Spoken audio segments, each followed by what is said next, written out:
Cinema అయిన మహా నేను మిస్టర్ బీన్ మాట సూటిగా ఉంటది, మ్యాటో క్లియర్ గా ఉంటుంది. మ్యాటోలోకి వెళ్దాం. ముగిసింది జైత్రయాత్ర, ముగిసింది. అంటే గడిచిన 6 రోజులుగా బాహుబలి కొనసాగించిన జైత్రయాత్రతో జయించాల్సినవన్నీ అయిపోయాయి, అంటే ముగిసినట్టేగా. ఇక మొదలయ్యేది అజేయ యాత్ర.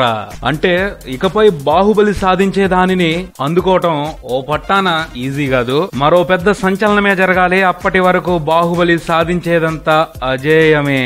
6వ రోజు కలెక్షన్లతో అన్ని ముచ్చట్లు తీరిపోయాయి. బాహుబలి నెంబర్ 1 గా అవతరించాడు. అన్ని మారతాయి, చెప్పుకుంటారు బాహుబలి ముందు బాహుబలి తర్వాత అని. 6వ రోజుతో ప్రపంచవ్యాప్తంగా బాహుబలి సాధించిన వసూళ్ల గ్రాస్ 770 కోట్లకు చేరింది. ఇప్పటి వరకు 770 కోట్ల గ్రాస్ కలెక్షన్లతో అగ్రస్థానంలో కొనసాగుతున్న పీకే రికార్డ్ 2వ స్థానానికి పడిపోయింది. అమెరికాలో కూడా ఇప్పటి వరకు అత్యధిక కలెక్షన్ల రికార్డ్ దంగల్ పేరు మీద ఉంది.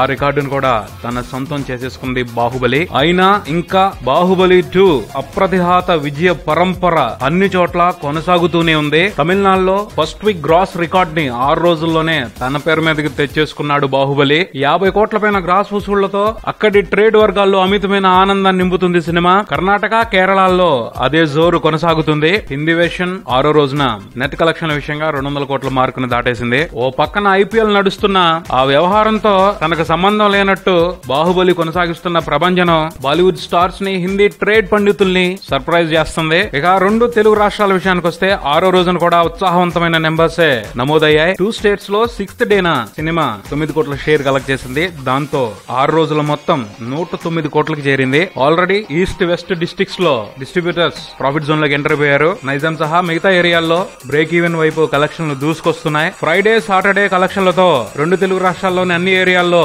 బ్రేక్ ఈవెన్ ఫార్మాలిటీ పూర్తవుతుంది. అక్కడి నుంచి ప్రాఫిట్స్ జర్నీ. ఇకపోతే టికెట్ కౌంటర్స్ దగ్గర రష్ కాస్త తగ్గింది. హడావిడిగా కాకుండా రిలాక్స్డ్ గా సినిమాని చూద్దాం అనుకునే వాళ్ళు ఇక బయటికి రావచ్చు. అలానే టికెట్ రేట్లు కూడా దాదాపు అన్ని చోట్ల నార్మల్ కండిషన్ కి వచ్చేసాయి. అవకాశం తీసుకోండి, అద్భుతాన్ని బిగ్ స్క్రీన్ మీద చూసి మైమరిచిపోవడానికి. ఛాన్స్ ఉంటే మంచి సౌండ్ సిస్టమ్ ఉన్న థియేటర్ లోనే సినిమాని చూడటానికి ప్రిఫరెన్స్ ఇవ్వండి. ఓ మర్చిపోలేని అనుభూతిని ఆస్వాదించిన వాళ్ళు అవుతారు. పైరసీలో సినిమాని చూసి ఓ అంచనాకు వచ్చేయొద్దు. థియేటర్ లో సినిమాని చూస్తుంటే కలిగే ఫీలింగే వేరు. ఎట్టి పరిస్థితుల్లో అవకాశాన్ని మిస్ చేసుకోవద్దు. మరిన్ని అప్డేట్స్ కోసం please do subscribe Maruthi talkies. Thank you.